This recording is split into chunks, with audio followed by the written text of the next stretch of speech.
Losing a spouse is like losing a piece of your heart, a wound that feels impossible to heal.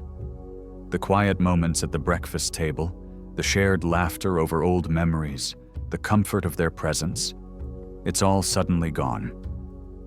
If you're watching this, you might be navigating that heavy grief, wondering how to move forward when the world feels upside down. I'm here to guide you, not as a stranger, but as someone who understands the weight of this loss. Today, we're diving into 6 costly mistakes you should never say yes to after losing your spouse. These aren't just pitfalls, they're choices that could dim the light of your future, from financial stress to emotional setbacks. Stick with me, because by the end, you'll have a roadmap to protect your heart, your health, and your peace. Let's walk this path together and start healing with wisdom. 1. Rushing to sell your home or relocate. After losing a spouse, the home you shared can feel like a museum of memories, both comforting and overwhelming. You might be tempted to sell it quickly, thinking a smaller place or a new town will ease the pain. The original advice warns against major financial decisions too soon, and I agree. Grief can blur your judgment. But let's go deeper. Your home isn't just a building, it's a tapestry of your life together. Selling it impulsively might seem like a fresh start, but it can unravel your sense of stability. Consider Mary, 68, who sold her house 6 months after her husband passed. Friends urged her to downsize for practicality, and she craved a change to escape the memories. But once she moved to a condo far from her community, she felt uprooted. The new place lacked the garden she loved, the neighbors who knew her story, and the familiar creak of the porch swing. She later regretted not waiting to see what she truly needed. My advice? Give yourself at least a year before deciding. Grief evolves, and what feels unbearable now might become a source of comfort later. If the house feels too big, try small changes first. Rearrange a room, invite family to stay, or rent out a space for extra income. Financially, selling too soon can also backfire. Real estate markets fluctuate, and rushed sales often mean lower offers. Consult a trusted advisor to weigh your options, not someone pushing for a quick commission. Emotionally, relocating can disconnect you from support networks. Your church group, book club, or even the local grocer who knows your name. These ties anchor you. If you're set on moving, visit potential areas multiple times. Rent temporarily to test the waters. Your spouse's memory lives in your heart, not just your address. So take time to choose a home that nurtures your next chapter. By pausing, you're not stalling. You're honoring your needs with clarity. 2. Cutting off. Social connections. Grief can make you want to retreat, like curling into a shell to shield your pain. The original content highlights the danger of isolating yourself, and it's true. Shutting out loved ones can deepen loneliness. But let's explore why this happens and how to avoid it. After losing a spouse, every conversation might feel like salt in a wound. You might think, "No one understands," or "I don't want to burden them." Yet, isolation isn't just emotional, it's a health risk. Studies show it can raise blood pressure, weaken immunity, and even mirror the effects of chronic stress. Take Robert, 75, who stopped joining his weekly card games after his wife died. He thought solitude would help him process, but months later he felt hollow. His friends kept calling, but he brushed them off, assuming they'd tire of his sadness. When he finally accepted an invitation, he was surprised. Sharing stories about his wife with others brought her memory alive, not pain. Here's my take. Connection doesn't mean forcing yourself into crowded rooms. Start small. Answer a text from your grandchild. Have tea with a neighbor. Join a grief support group where others get it.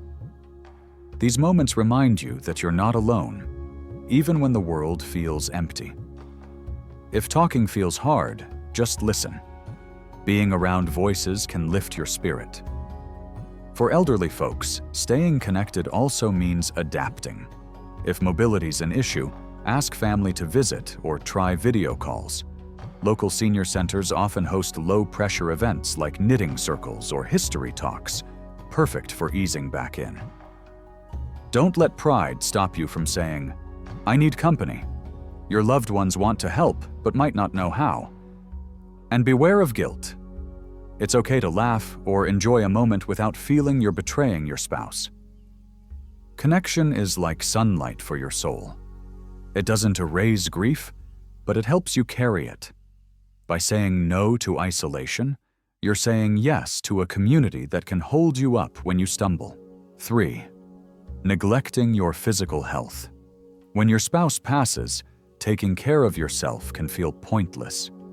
The original advice notes that grief often leads to skipped meals or doctor visits, and I've seen this too. Sorrow can drown out self-care.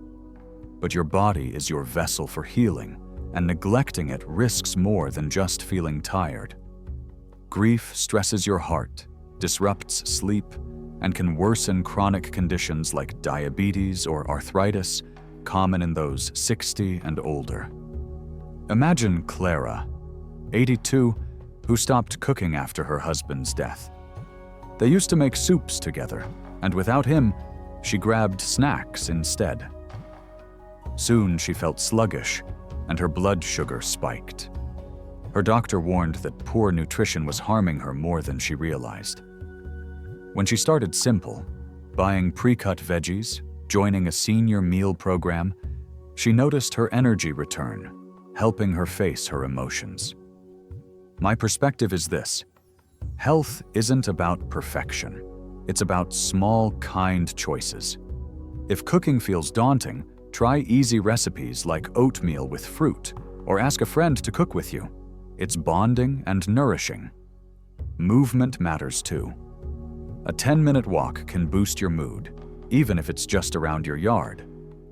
Many seniors find chair yoga or Tai Chi gentle ways to stay active. Check your community center for classes. Don't skip checkups either. Grief can mask symptoms, and untreated issues like high cholesterol can snowball. If paperwork overwhelms you, ask a family member to help schedule appointments. Mental health is just as vital. Grief can spark anxiety or depression.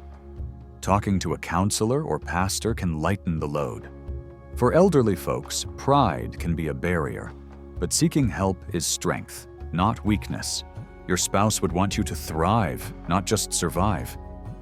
Eating well, moving a little, and seeing your doctor aren't betrayals. They're ways to honor the life you shared by caring for the body that carries their memory. Say no to neglect, and you're saying yes to resilience. 4. Jumping into romance. Too quickly. Loneliness after losing a spouse can feel like a void begging to be filled. The original content cautions against rushing into relationships, and I echo that. Grief can trick you into seeking comfort before you're ready. But let's unpack this. Your spouse was your partner, maybe for decades, and their absence leaves a silence that screams for companionship. Dating might seem like a lifeline, but moving too fast can lead to heartache or worse. Think of Evelyn, 70, who met a charming man at a community dance 4 months after her husband passed. He filled her evenings with laughter, and she thought she'd found love again. But soon, he asked for loans, and her family noticed red flags. When she slowed things down, he vanished, leaving her embarrassed and wary. My advice is to tread carefully. Grief makes you vulnerable, not just to your own emotions, but to others who might exploit them. Scammers target seniors, offering affection to gain trust. Even genuine suitors can complicate things if you're still raw. You might compare them to your spouse or feel guilty for feeling joy. That's normal, but it's a sign to wait. There's no timeline for love, but give yourself space to rediscover you first. Try hobbies, painting, gardening, or volunteering to fill your days with purpose. These build confidence, so when you date, it's from strength, not need. For seniors, community events like book clubs or church gatherings are safer ways to meet people than online apps, which can be risky. If you explore romance, go slow. Share your intentions with trusted friends. They'll spot what grief might blind you to. Saying no to rushed relationships doesn't mean closing your heart. Many widows and widowers find love later, but the best ones bloom when you're whole. Your spouse's love taught you what connection means. Honor that by choosing partners who respect your pace and your worth. 5. Overspending to fill the void. Grief can push you to spend recklessly, seeking comfort in purchases. While the original content touches on financial decisions, I want to focus on a trap many seniors fall into: overspending to ease emotional pain. After losing a spouse, you might buy gifts for family, fund vacations, or splurge on things you don't need, thinking it'll bring joy. But this can drain savings, leaving you vulnerable in your later years. Picture George, 77, who, after his wife died, bought expensive gadgets and treated his grandkids to lavish trips. He wanted to feel useful, to see smiles. But 2 years later, his savings dwindled, and he struggled with medical bills. He wished he'd been more cautious, keeping his nest egg for emergencies. Here's my take. Spending can't heal grief. It only delays it. Seniors often face fixed incomes, so every dollar matters. Instead of big purchases, find free or low-cost joys. Visit a park, host a potluck, or borrow books from the library. These create memories without breaking the bank. If you want to give, set a budget, maybe a small gift or a shared meal. Generosity feels good, but it shouldn't risk your security. Beware of scams, too. Grief makes you a target for fake charities or exclusive deals. If someone pressures you to buy, say no and check with a loved one. For big expenses, like home repairs or donations, get multiple quotes or consult a financial advisor who prioritizes your future, not their profit. Many senior centers offer free budgeting workshops, perfect for regaining control. Your spouse likely worked hard for your shared stability. Overspending dishonors that legacy. Say no to impulse buys, and you're saying yes to a future where you can live with dignity, not debt. 6. Clinging to every memory without evolving. The original advice warns against holding on to every possession, and I agree. Keeping everything can anchor you in grief. But let's broaden this. Clinging to routines, roles, or memories without evolving can stall your healing. Your spouse shaped your life. Maybe you were the cook, they the gardener, but refusing to adapt traps you in a past that no longer exists. Consider Anna, 80, who kept her husband's workshop untouched, spending hours there daily.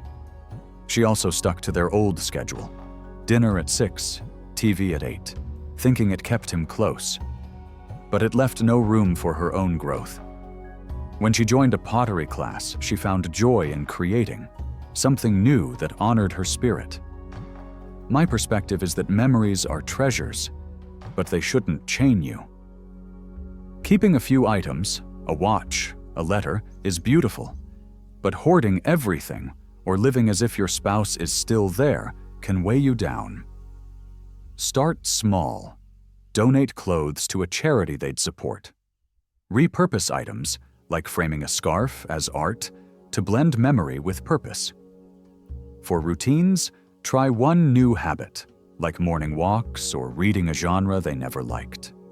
It's not betrayal, it's growth. Seniors often fear change means forgetting, but evolving honors your spouse's love by living fully. If guilt creeps in, talk to a friend or write your spouse a letter about your journey. It's cathartic. Community programs, like memoir writing groups, can help you preserve memories while exploring who you are now. Say no to staying frozen. By embracing small changes, you're saying yes to a life where their love inspires you to keep growing, not just remembering. Losing a spouse reshapes your world, but it doesn't define it. Today, we uncovered 6 mistakes to avoid: rushing to sell your home, cutting off connections, neglecting health, jumping into romance, overspending, and clinging to the past. The lesson? Grief is a journey, not a race.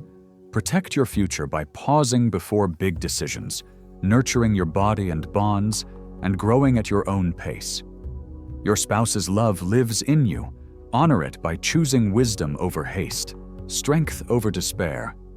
If this resonated, please give it a thumbs up and subscribe for more advice to light your path. Your support keeps us sharing wisdom for your journey. Thank you for watching. Let's keep walking together.